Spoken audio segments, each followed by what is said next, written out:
जय माता दी। आज माता का 7वां रूप काल रात्रि है। आज माता के दर्शन देने वाली हैं। आज माता का दरपट खुलने वाला है और आज मैं 11वां अध्याय का दूसरा भाग पढ़ रही हूँ। जय माता दी। देवी तुम प्रसन्न होने पर सब रोगों को नष्ट कर देती हैं और कुपित होने पर मनोवांछित सभी मनोकामनाओं का नाश कर देती हैं। जो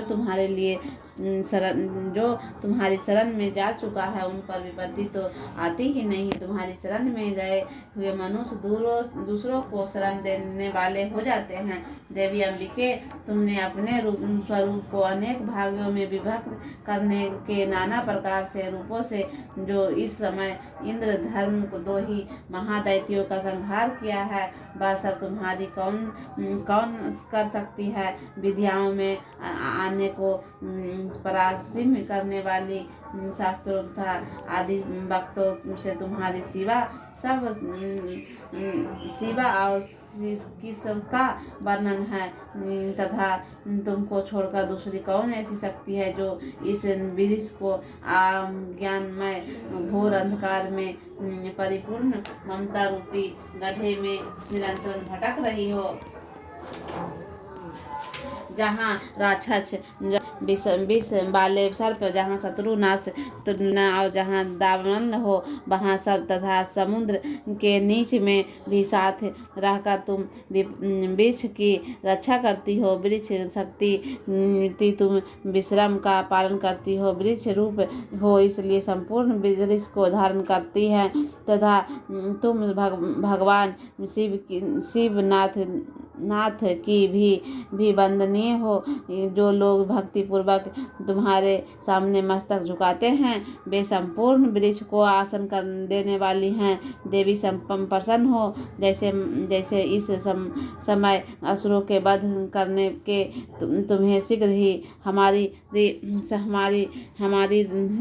रक्षा की है, उसी प्रकार सदा हमें शत्रुओं के भय से बचाओ। संपूर्ण जगत के पाप नष्ट करो और उस पर उत्पाद एवं पापों से फलस्वरूप प्राप्त होने वाले महामारी आदि बड़े बड़े उपद्रवों के शीघ्र दूर करो। विश्व की पीड़ा दूर करने वाली देवी, हम तुम्हारे शरण में पड़ हुए हैं। हम पर प्रसन्न हो। वो त्रिलोकी निवासिनियों पूजनीय परमेश्वरी सब लोगों को वरदान दो। देवी बोली, देवताओं मैं वर देने को तैयार हूँ। तुम्हारे मन के जिनकी इच्छा हो वह सब मांग लो। संसार के लिए उपकार वर्णों को अवश्य दूंगी। देवता बोले, सर्वेश्वरी तुम इसी प्रकार तीनों लोगों की समस्त बाधाओं शांत करो और हमारे शत्रुओं को नाश कर सकती हो। देवी बोली, देवताओं वैश्वक मनवंतर के 28वें युग में शुभ निशुभ नामक 2 अन्य महादैत्य उत्पन्न होते हैं। तब मैं नाग गोप के पुराण माई रौद्राय रूपायने पृथ्वीते अभविते हनिस्यते पय करवि तंतु दानवता भव भक्ष या घर से में उनकी पति यद अशोदा की गर्भ में अपद्रन की विंध्याचल में जाकर रहूंगी और उन दोनों असुरों को नाश करूंगी। फिर अत्यंत भयंकर रूप से पृथ्वी पर अवतार ले मैं बराईपिच नामक दानवों का वध करूंगी। उन भयंकर महादैत्यों के भक्षण करते हुए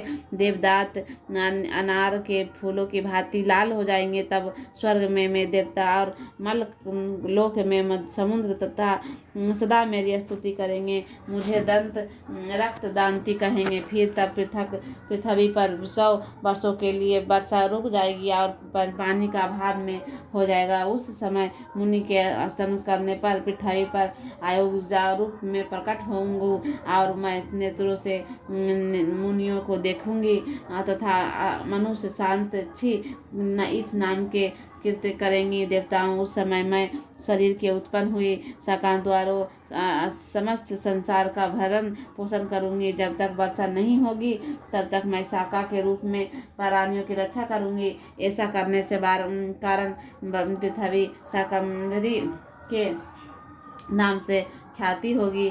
उसी अवतार में मैं दुर्गा मैं नामक महादैत्य सब की वध करूँगी। इससे मेरा नाम दुर्गा देवी के रूप में प्रसिद्ध होगी। फिर मैं जब भीम रूप के धारण मुनियों की रक्षा के लिए हिमाचल करने वाली असुरों का भक्षण करूँगी। उस समय सब मुनि भक्ति से नमन होकर मेरी स्तुति करेंगे। तब मेरा नाम भीमा देवी के रूप से विख्यात होगा। तब वरुण नामक दैत्य तीनों लोगों में भारी उपद्रव मचाएगी। तब मैं तीनों लोगों को हित करने के लिए 6 पैरों वाले असंभ्य ब्रह्मलोकों का रूप धारण करने का महादैत्य का वध करूँगी। उस समय सब लोग को ब्राह्मणी से नाम से चारों ओर से मेरी स्तुति करेंगे। इस प्रकार जब संसार में दानवी बाधा उपस्थित होगी तब मैं अवतार लेकर इस शत्रुओं का नाश करूँगी। इसी तरह 11वां अध्याय पूरा हुआ। जय माता दी।